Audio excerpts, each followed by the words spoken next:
right, this is our third video in the specifics of learning, and it's called Keeping Long-Term Memories Ready to Use, Learning as Retrieval.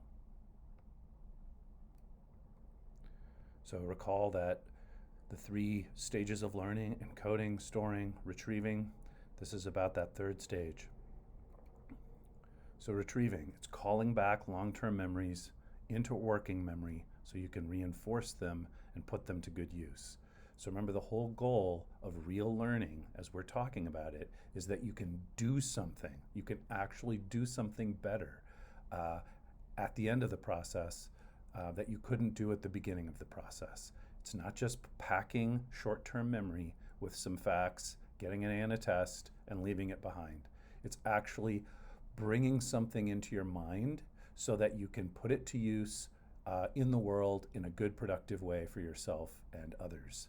And so retrieving is the process of keeping long-term memories fresh and having the facility to be able to bring out what you know from long-term memory into your working memory in the moment when you need it. So you don't have to go look something up. It's right there for you to use. And the way to get that mental acuity is to practice retrieving. So one essential fact that gets forgotten in much of education is that we forget. People forget. So you can't just say you learned it, I got an A. Like, I set the curve in both my calculus classes in college, my freshman year. I cannot do calculus today at all. Like, I would completely fail a test, probably, maybe not completely, but very close to getting a 0 on like any sort of midterm calculus test that St. Mark's would offer right now. I have forgotten calculus and I haven't refreshed it in my mind. So different kinds of retrieval. There's accidental retrieval or recall. That's where it just so happens that something in your life forces you to try to remember something. Or there happens to be a pop quiz and you have to try to remember it in order to think of it. It's sort of the world forces you by some accident to come up with some long-term memory and bring it back into working memory. Then there's purposeful recall. This is where you actually set yourself the task of recalling. You set yourself the task of doing specific things like reviewing your notes, like using a Quizlet, like setting a timer on I Do Recall or some software that brings back to your mind the need to remember something and bring it back into working memory. And then there's habitual recall. And that's where you just do something so often, probably because you enjoy it, that the recall just becomes constant, right? So if you're an engineer, then you're gonna be recalling as part of your day lots of truths about the world, depending on what kind of engineer you are. If you're a doctor, you're a medical doctor, you're gonna be calling back into your mind constantly many truths about the medical profession that you practice. And it's just going to develop all of these neural pathways that are well trafficked and very strong, and you're gonna have all of this power at your command.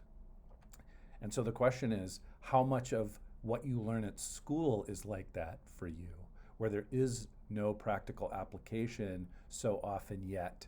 So what's happening with all of that information that you put in your memory to pass a test and get an A on a test 6 months ago, a year ago, 2 years ago? Where is that now?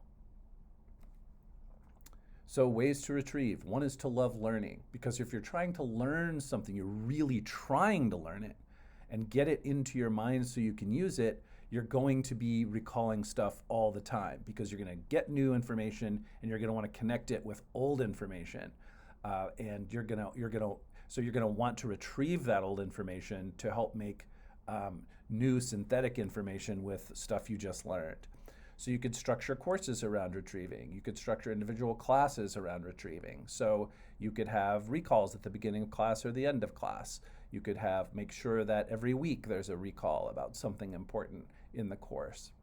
You could use software. Quizlet is excellent retrieval software. I Do Recall is excellent recalling and retrieving software. You probably don't know that one as well. You should look at it. You could keep your own lists of things that you really want to remember. Do you keep any lists of things you want to remember? Are you just trusting the system, that the system is going to have you remember what you need to remember? I don't know if I would trust the system. I think you're going to need to take this into your own hands. Practice, practice, practice. If you practice recalling things, you're going to recall things, you're going to have them ready in your working memory. So takeaways. Recall the 3 essential elements to learning. Recall our definition of retrieving. Recall the distinctions between accidental, purposeful, and habitual retrieval, and recall 3 specific ways you can practice retrieving. If you could do those things, that would be great.